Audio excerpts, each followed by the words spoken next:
The chandeliers of the Vienna Imperial Conservatory glowed like captured suns, scattering prisms of light over marble floors polished to a mirror.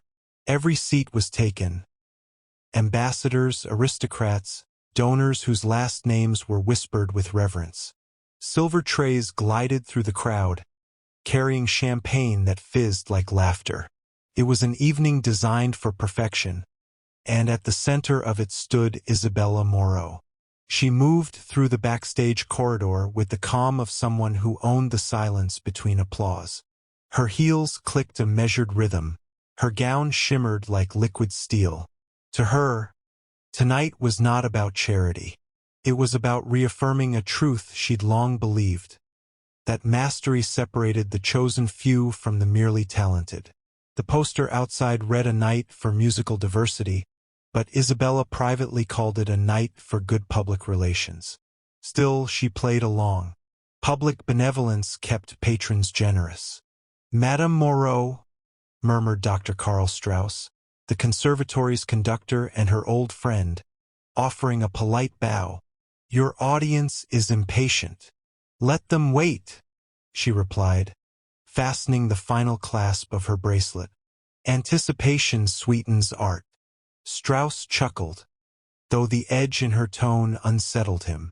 "Remember, tonight's proceeds go to the scholarship program for—" Yes, the underprivileged," Isabella cut in. "A noble cause. I'll play beautifully enough to buy them a dozen pianos." Out in the hall, a new arrival drew whispers. A teenage girl, dark-skinned, slender, dressed in a simple navy dress that didn't belong among silk and jewels. Her right hand held a worn white cane. Her left clutched the sleeve of an older woman guiding her through the crowd. The girl's face carried no fear, only cautious curiosity. "Who is that?" Isabella asked as she peeked through the curtain. "Amara Lewis," Strauss said. 16. Blind since childhood. One of the program's students. Her teacher insisted she attend. "A blind pianist," Isabella repeated, letting the word blind linger like an odd note in an otherwise perfect score. "How poetic." Strauss frowned. "She's remarkable, Isabella. Absolute pitch, memory beyond comprehension." Isabella's smile was thin. "Every generation breeds prodigies. Let's hope she doesn't become another one who mistakes talent for depth." Minutes later, as the gala began, the master of ceremonies praised the donors, the conservatory, and, inevitably, Isabella Moreau, the evening's beacon of artistic excellence. Applause rolled like gentle thunder as she took the stage, bowed, and settled before the grand piano. The opening chords of Liszt's La Campanella leapt from her hands with flawless brilliance. Each note struck like glass, perfect, cold, immaculate. The audience watched in awe, though some sensed an absence, a beauty that dazzled but did not touch the heart. When she finished, applause cascaded through the hall. Isabella rose, basking in the sound. Then she noticed the girl again, seated near the front row beside her teacher. The contrast between them, blind teenager in a plain dress and Europe's glittering elite, seemed almost theatrical. On impulse, Isabella addressed her. "Young lady," she said into the microphone, her accent crisp as snow. "You've come a long way tonight, I hear." Heads turned toward Amara. The girl stood slowly, guided by her teacher's whisper. "Yes, ma'am," Amara said softly. "It's an honor to hear you play." Isabella tilted her head, amused by the sincerity in the girl's voice. "Do you play as well?" "I try," Amara answered. "Then perhaps," Isabella said, the words forming before she could stop them, "you do us the honor of showing what you try?" A ripple of laughter moved through the hall. Strauss's face tightened. "Isabella," he began, but she lifted a manicured hand. "Oh, come now," Isabella continued lightly. "Art is meant to be shared. We all begin somewhere." Amara's teacher whispered, You don't have to. But the girl's chin lifted. It's all right, she murmured. I'd like to. A hush fell. Stagehands exchanged bewildered looks as the girl approached the stairs, tapping her cane. Each tap echoed louder than the applause had minutes before. She reached the stage. Isabella, half smiling, offered her arm. Amara hesitated, then found the bench by memory, her fingers brushing the keys as if greeting them. Isabella leaned toward the microphone again. Any preference, my dear? Perhaps Twinkle? Twinkle? A few polite laughs, nervous this time. Amara's voice was calm. Chopin. Ballade número uno. Silence, heavy and immediate. Even Strauss's baton slipped slightly in his hand. Isabella blinked. That piece, she said slowly, demands more than most pianists can deliver. I know, Amara replied. It's the only one that speaks the way I do. For a moment Isabella simply stared, unsure whether to be offended or intrigued. Then she smiled, the perfect professional mask. Very well. Let Vienna listen. She gestured for Amara to begin, expecting a stumble, perhaps a clumsy attempt that would end in sympathetic applause. It would make good charity theater. Instead, Amara sat motionless, hands hovering above the keys. The audience waited. Her breathing steadied, and in that stillness, something shifted. The air seemed to thicken with anticipation. Then softly she began. The first chord was tentative, fragile as breath. The next flowed smoother, the next more certain. Within seconds, melody unfolded like dawn breaking. Each phrase carried weight, emotion, story. The imperfections were human, but the feeling, raw, pure, was beyond training. From backstage, Strauss whispered, almost to himself, "She's channeling the room." Isabella's smile faltered. Her body remained composed, but inside, a note of unease sounded. The crowd leaned forward, drawn into a current they hadn't expected. When Amara reached a difficult passage, her fingers stumbled for a heartbeat, then recovered with such grace it felt intentional, like a tear that beautifies a face rather than mars it. Gasps rippled softly. By the time she struck the final cadence, the hall was utterly still. Not even a cough dared break the spell. Amara lifted her hands from the keys. For 3 heartbeats, there was nothing. No sound, no movement. Only the echo of truth still ringing through the room. Then applause erupted. Not polite, not charitable, honest. Amara bowed awkwardly, cheeks flushed. She turned toward the sound of Isabella's voice. "Thank you for letting me play," she said. Isabella managed a nod, her throat too tight for words. Around her, people were standing, clapping harder than they had for her own performance. She forced a smile for the crowd, but inside, something trembled, a hairline crack in the marble of her certainty. As Amara left the stage, guided by her teacher, Isabella sat again at the piano, hands resting on the keys. For the first time in years, she felt unsure what to play. And from that silence, a new story began to write itself, one that would soon travel far beyond Vienna.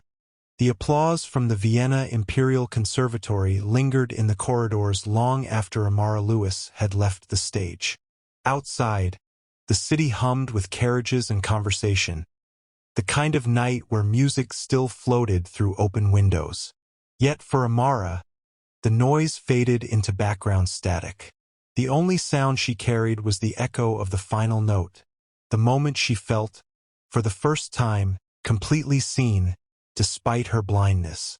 Her teacher, Ms. Ingrid Dahl, guided her carefully down the steps and through the ornate lobby. "Amara," she whispered, half scolding, half awed.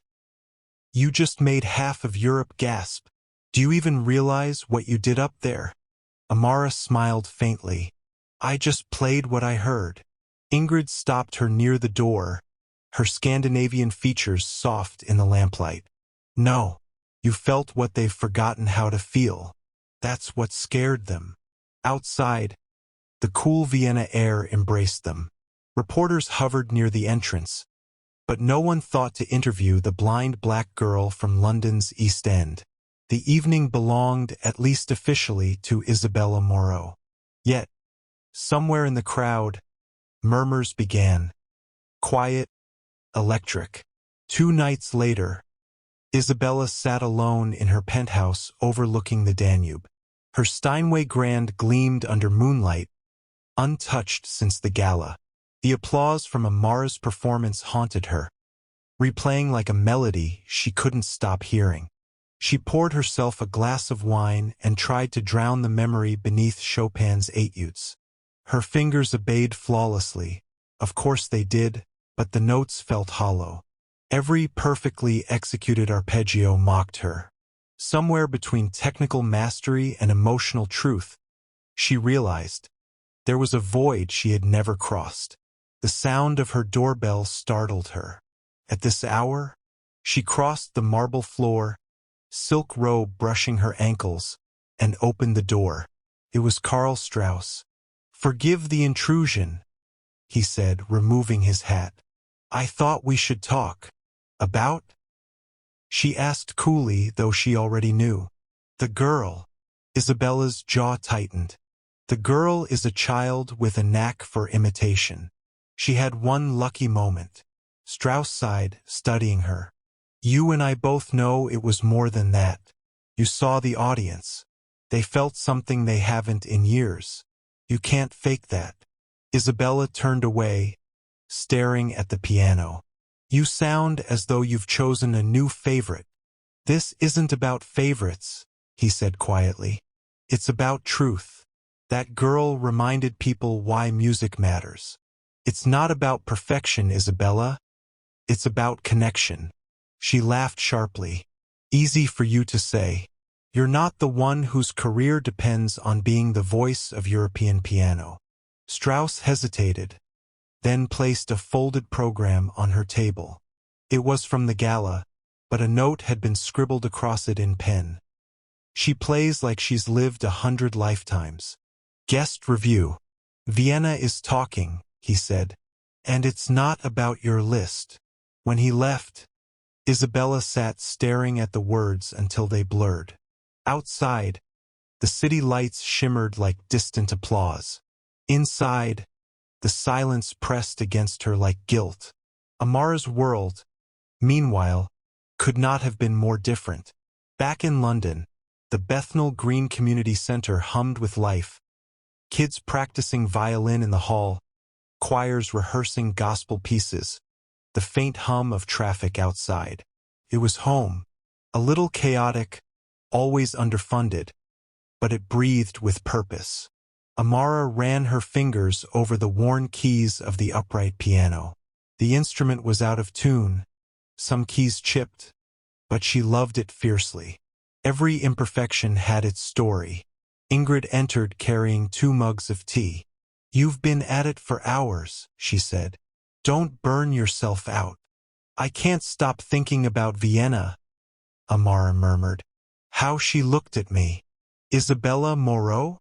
Amara nodded. "Like I didn't belong there." "She's used to control," Ingrid said gently. "And you shattered that.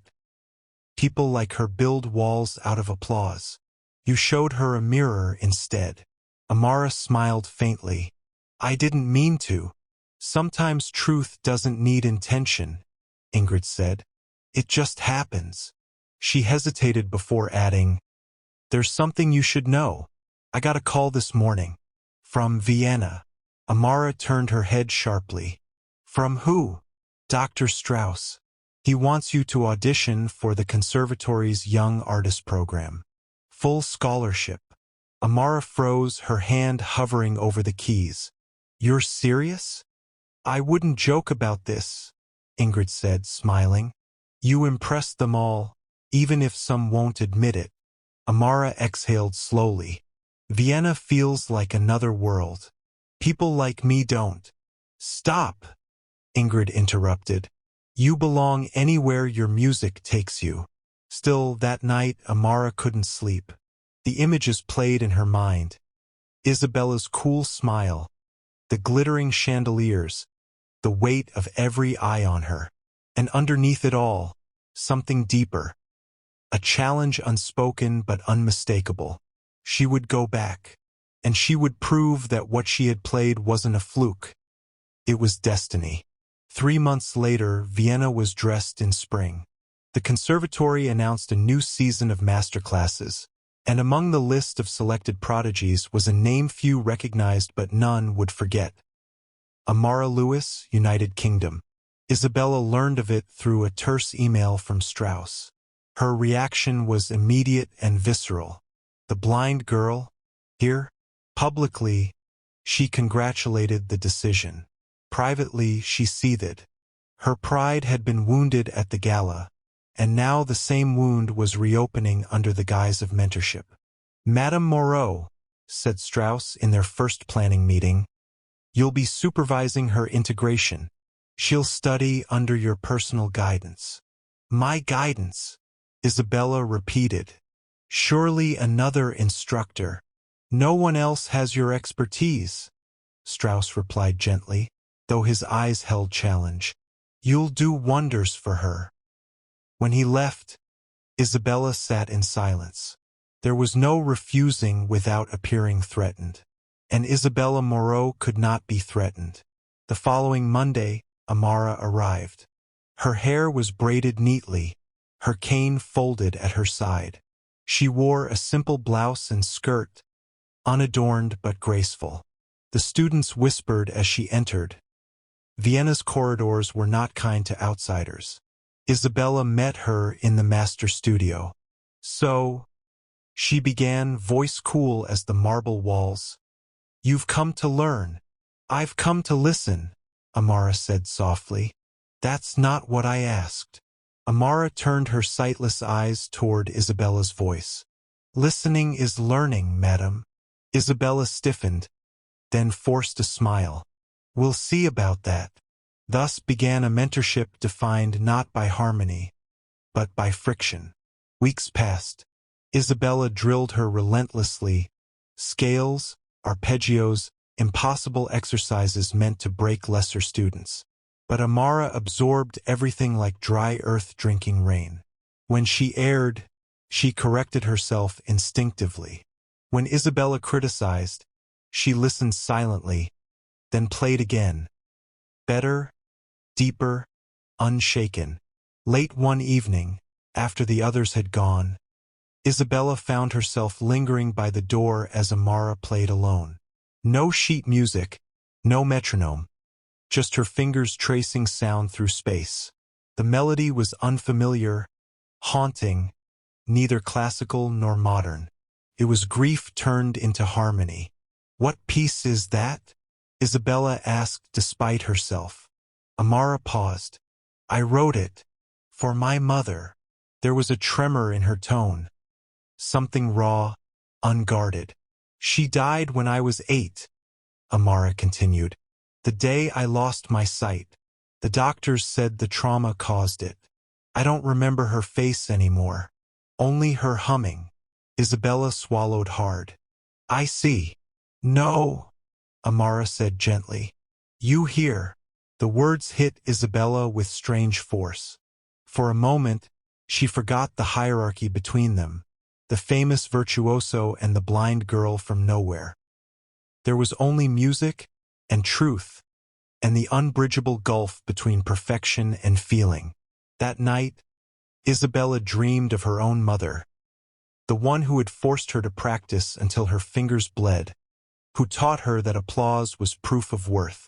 She woke before dawn, drenched in sweat, the echoes of a metronome still ticking in her mind.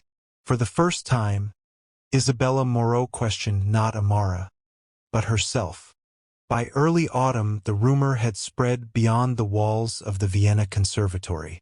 Students whispered it in corridors. Critics repeated it in cafes. The blind prodigy was outplaying her own mentor. Some called it exaggeration. Others swore they had heard her practice late at night, and felt their hearts rearranged by the sound. For Isabella Moreau, the whispers became a constant percussion behind every lesson. Each compliment Amara received felt like another chisel tap against the marble pedestal she had built for herself. Still, she could not deny the strange fascination that had taken root in her. When Amara played, Isabella felt the very thing she had spent years trying to manufacture: life inside the notes. One gray afternoon, Isabella dismissed the other students and kept Amara behind.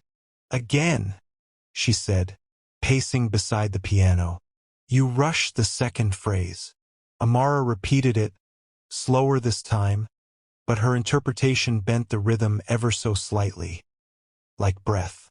"That isn't what's written," Isabella snapped.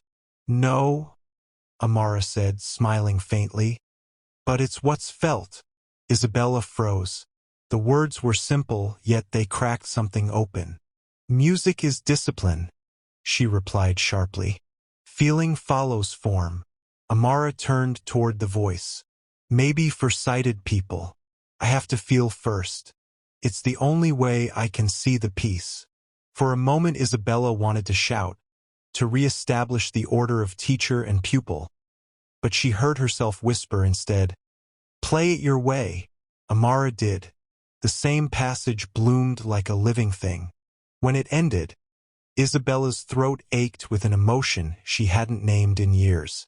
Weeks later, Strauss announced the conservatory's Centennial Gala, a televised event attended by dignitaries from across Europe. "We will showcase both tradition and the future of music," he said. "And what better symbol than Vienna's finest pianist and her extraordinary student?" Isabella stiffened. "You want us to perform together?" "Yes," Strauss said, smiling. "A duet, teacher and protege. It will be magnificent." She had no polite way to refuse. In public she nodded. In private she poured herself 2 fingers of whiskey and stared at the city lights until dawn. When Amara heard the news, she simply said, "Then I'll make sure we tell the truth." The weeks of rehearsal were tense. Isabella demanded precision. Amara demanded honesty. Between them, the music transformed daily. One moment ice, the next fire. Strauss observed from the wings, sensing history forming. During a break, Isabella found herself studying Amara's hands. They were small, almost fragile, yet the keys obeyed them utterly. "How do you know where everything is?" she asked quietly. Amara ran her fingers across the keyboard. "Every piano is a landscape. I memorize it by touch. Each key has a slightly different weight, a scent of polish, a temperature. After a while, it's like knowing someone's face." Isabella was silent. She realized she couldn't describe her own instrument beyond its brand. She played the piano, but she didn't know it. That night, she visited the conservatory alone. For hours, she sat in the dark, forcing herself to play without light. At first, she faltered. Then slowly she began to hear differently. The resonance of each key, the hum of the strings, the whisper of the pedals. When dawn bled through the curtains, tears glistened on her cheeks. She finally understood what Amara meant. The night arrived like a storm wrapped in silk. The Vienna State Opera House glittered with chandeliers and anticipation. Cameramen adjusted lenses. Reporters murmured. Donors sipped champagne under portraits of dead composers. Backstage, Isabella adjusted her gown with trembling hands. Amara sat beside her, calm, listening to the muffled crowd. "You nervous?" Isabella asked. "I always am," Amara said. "Nerves remind me I'm alive." Isabella smiled despite herself. "You'll steal my spotlight again." Amara shook her head. "There's room for both of us if we stop fighting the light." Those words lingered as the stage manager signaled them forward. They began with Bach's concerto in D minor arranged for 2 pianos. Isabella led the opening, her playing precise, crystalline. Then Amara entered, and suddenly the air changed. Her phrases breathed. The tempo stretched and contracted like a heartbeat.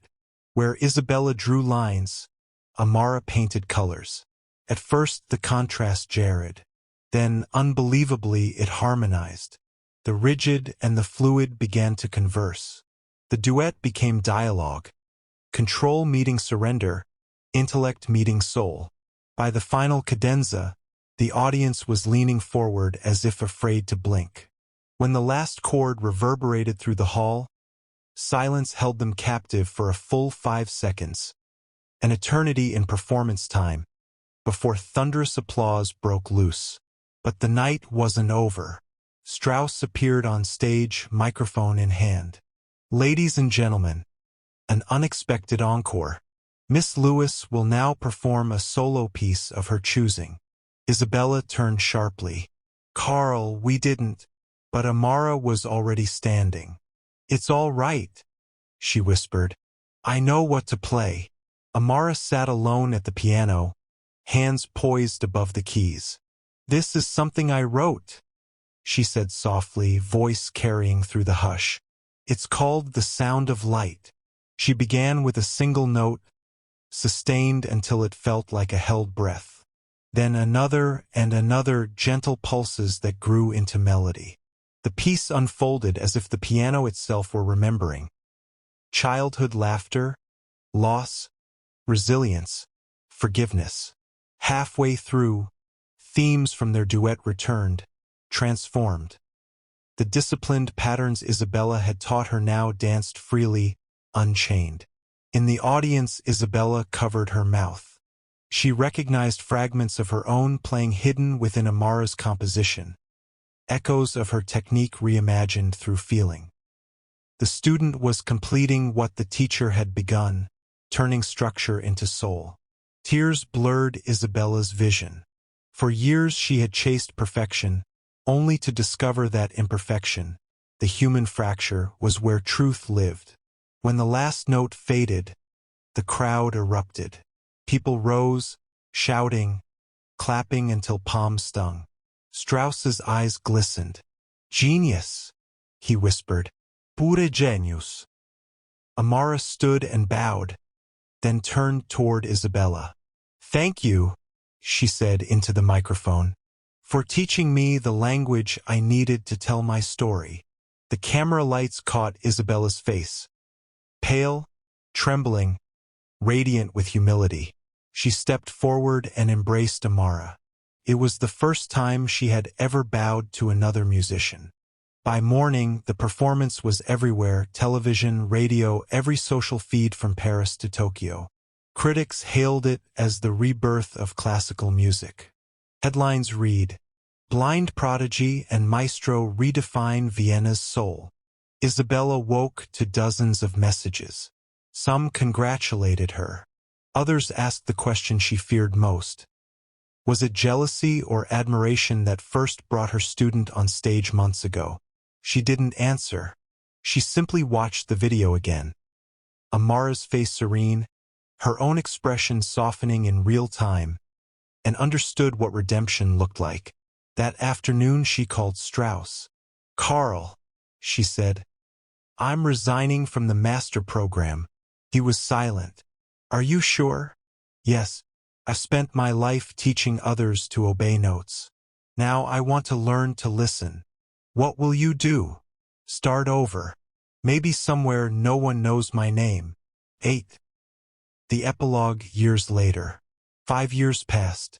In a modest conservatory in Cape Town, sunlight spilled through open windows onto rows of second-hand pianos. At one of them sat a woman with streaks of silver in her dark hair, guiding children through scales. "Again," she said gently. "Not perfect, honest." The plaque on her desk read Isabella Moreau, resident instructor. Across the ocean, in London's Royal Albert Hall, a sold-out audience waited as Amara Lewis, now 22, took her place at the grand piano. She wore a white gown that shimmered like moonlight. The orchestra quieted. Cameras rolled. Before playing, she spoke into the microphone. 5 years ago, a woman taught me that discipline and passion aren't enemies, they're partners.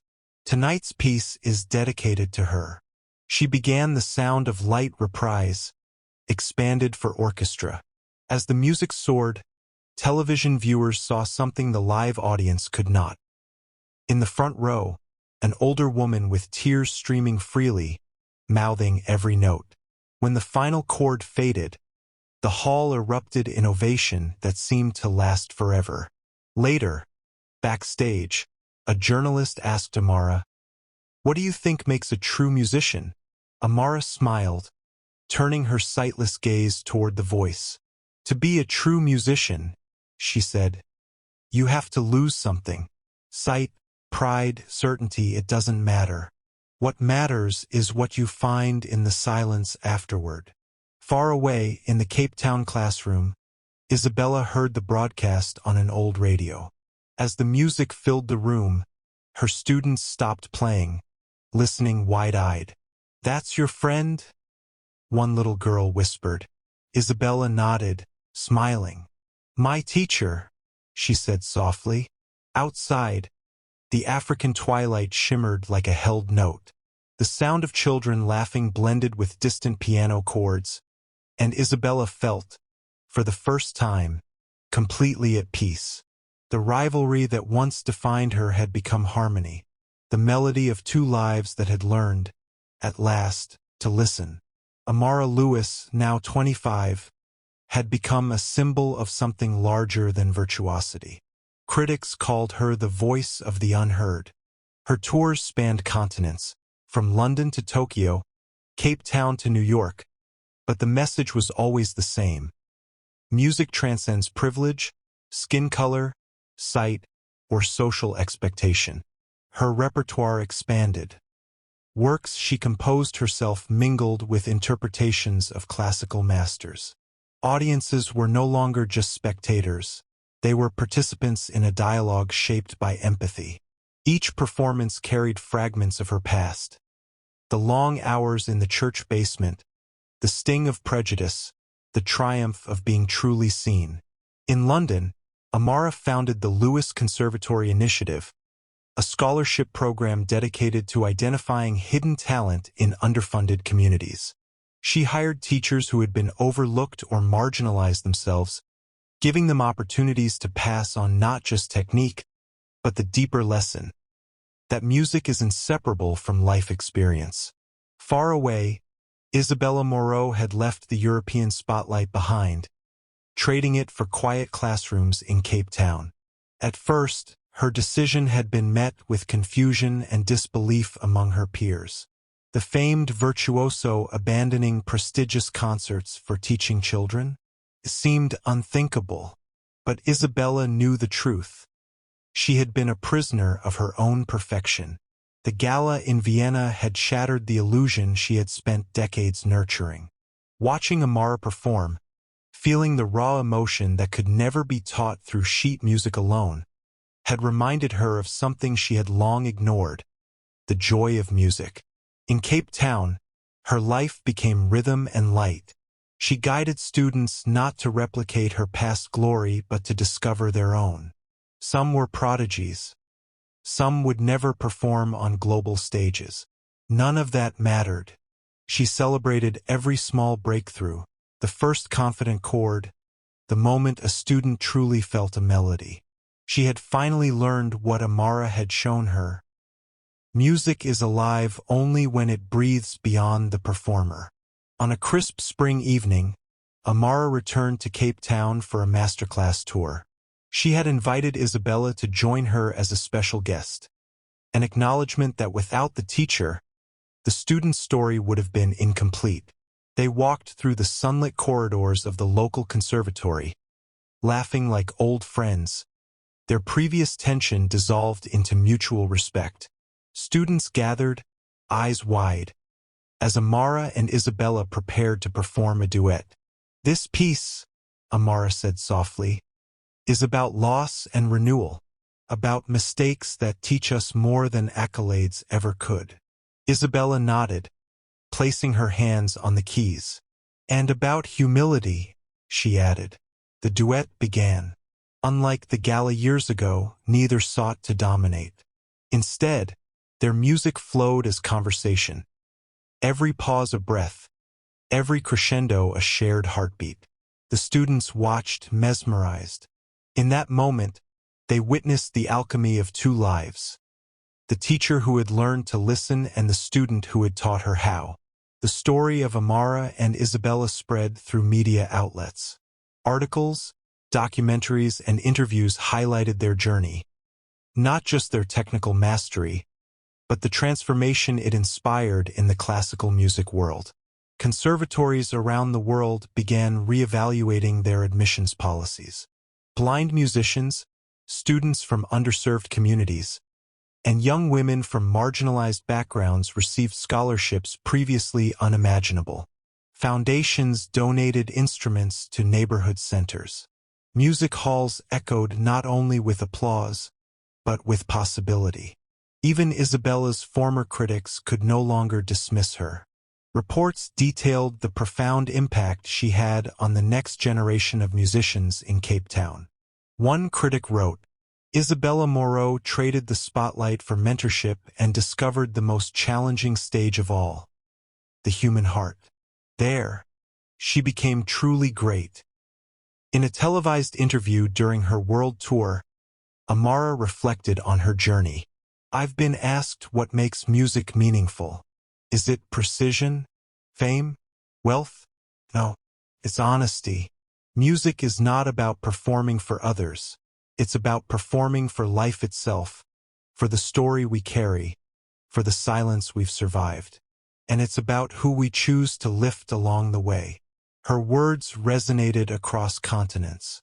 Social media was flooded with young musicians sharing stories of overcoming obstacles, of parents encouraging their children despite limitations, of teachers nurturing overlooked talent, of music connecting worlds previously kept apart. Back in Cape Town, Isabella watched from the classroom as a student, dark-skinned, eyes wide with wonder, played an improvised melody. She recognized herself in that student, her younger self struggling for approval. She smiled, realizing that her life had become a conduit, not a stage.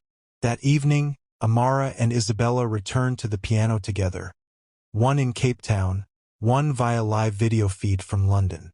They performed a piece they had composed together, Echoes of Vienna. Every phrase told a story of pain, resilience, humility, and triumph. The notes interwove across continents, technology transforming distance into intimacy. For the students listening, it was more than music. It was a lesson in courage, in breaking cycles, in embracing difference. For Isabella and Amara, it was full circle. The teacher and the student had both learned, both grown, both changed the world of music forever. 10 years after the Vienna Gala, Amara Lewis returned to perform at the Imperial Conservatory, this time not as a prodigy but as a master.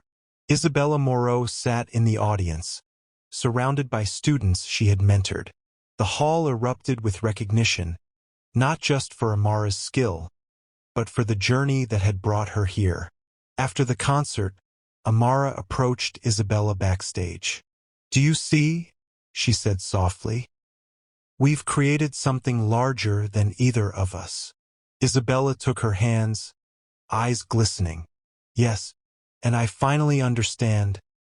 Every note matters, not because it's perfect, but because it's true." The world outside waited, but for one brief moment, there was only music, humanity, and the knowledge that talent, when nurtured with respect and courage, can outshine the brightest lights of privilege. And so, in the hearts of students across continents, in the halls of every conservatory touched by their story, Amara and Isabella's legacy lived on. Proof that genius is not defined by sight, skin, or status, but by the willingness to listen, learn, and lift others as you climb.